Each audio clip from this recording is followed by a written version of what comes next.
ओम शांति।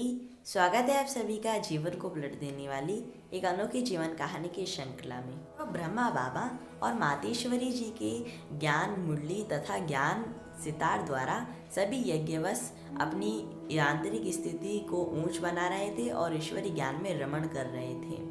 लेकिन इसके बीच में मातेश्वरी जी के तन को एक विकट समस्या ने आ घेरा। डॉक्टरों के परामर्श द्वारा और बाबा के निर्देश अनुसार मातेश्वरी जी को तुरंत कानपुर से मुंबई भेजा गया औषधि उपचार के लिए। डॉक्टरों ने कहा कि ये व्याधि बहुत विकट मालूम होती है, लेकिन कुछ भी हो, मातेश्वरी जी की स्थिति तो पहले की तरह ही बहुत आनंदमय और हर्षयुक्त थी। वे शरीर के हर व्याधि को एक छोटी मोटी परीक्षा समझती थी और उसमें से 100% पास होने के लिए तैयार रहती थी। तो मातेश्वरी जी तो सदा अपनी ज्ञान मीना द्वारा ये कहा करती थी कि ये जो रोग है, जो समस्याएं हैं, उन्हें हमें अपने पूर्व कर्मों का हिसाब किताब समझना चाहिए। अगर हम ये समझेंगे तो हम सदैव हर्षोल्लास को कायम रख सकेंगे। शिव बाबा भी ब्रह्मा बाबा के तन द्वारा अक्सर ये समझाया करते थे कि अब आप इस ईश्वरीय ऊंच पुरुषार्थ से मानव से देवता पद प्राप्त करने वाले हो, यानी पवित्रता द्वारा संपूर्ण निरोग, संपूर्ण सुख शांति, संपूर्ण सुखमय जीवन प्राप्त कर लेंगे। तो ये जो रोग है, अशांति है, दुख है, वह आप सभी से अंतिम विदा लेने आ रहे हैं। इसलिए इससे कभी भी डरना नहीं है। अस्त्रों शस्त्रों से सुसज्जित मातेश्वरी जी सदा प्रसन्न रहते थे। उनका मुख ताजे फूल की तरह खिला हुआ रहता था और उनके मुखमंडल पर ऐसी आभा बनी रहती कि बिना बताए कोई नहीं कह सकता कि इनका तन रोगी है। तो मामा जिस अस्पताल में एडमिट थे, उस अस्पताल में ये खबर फैलने लगी, यहाँ एक अलौकिक शक्ति में पेशेंट भी है।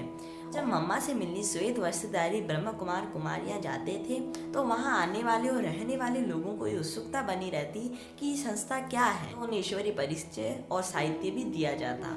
गोया मम्मा के वहाँ रहने से भी ईश्वरी सेवा और भी वृद्धि को पा रही थी, क्योंकि मम्मा के कदम हमेशा ईश्वरी सेवा की ओर ही बढ़ते थे। मम्मा की स्थिति में सुधार आया और वे वापस ईश्वरी सेवा में जुट गई। उनकी वाणी में जितना ओज था उतना ही माधुर्य था। और जब इस ब्रह्म कुमारी ईश्वरी विश्वविद्यालय के विरोधी भी उनके सामने आते, उनके वात्सल्य को, दिव्य तेज को और पवित्र व्यक्तित्व को और ईश्वरी ज्ञान सुनाने का सहज और सरल तरीके को देखकर वे सहज रूप से ही कहते कि इस ब्रह्म कुमारी ईश्वरी विश्वविद्यालय के बारे में तो हमने कई आक्षेप सुने हैं, लेकिन हमने मातेश्वरी जी को देखा और उनके अलौकिक व्यक्तित्व को देखा, तब हमें बहुत खुशी हुई और हमें सचमुच लगा कि ये हमारे आत्मन की माँ है। वे ये भी कहते हैं कि इनका जीवन तो सचमुच महान है। सचमुच उन दिनों माँ का व्यक्तित्व आध्यात्मिकता की पराकाष्ठा पर पहुंच गया था।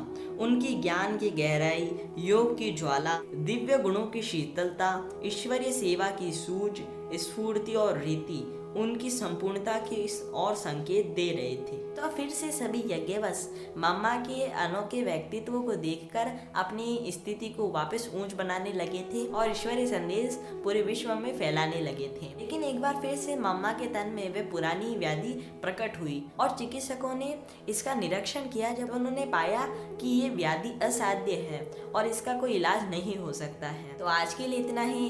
इस श्रृंखला के अगले भाग में हम इस विषय में और भी जानेंगे और देखेंगे कि मम्मा की स्थिति इतनी बड़ी व्याधि के बाद भी कैसे अजल अडोल रही और इस व्याधि ने उनके व्यक्तित्व पर रिंचक मात्र भी कोई प्रभाव नहीं डाला और उन्होंने बीमार होते हुए भी कभी ईश्वरीय मूल्य मिस नहीं की। वह श्रीमत का सदैव पालन करती रही। अच्छा, ओम शांति।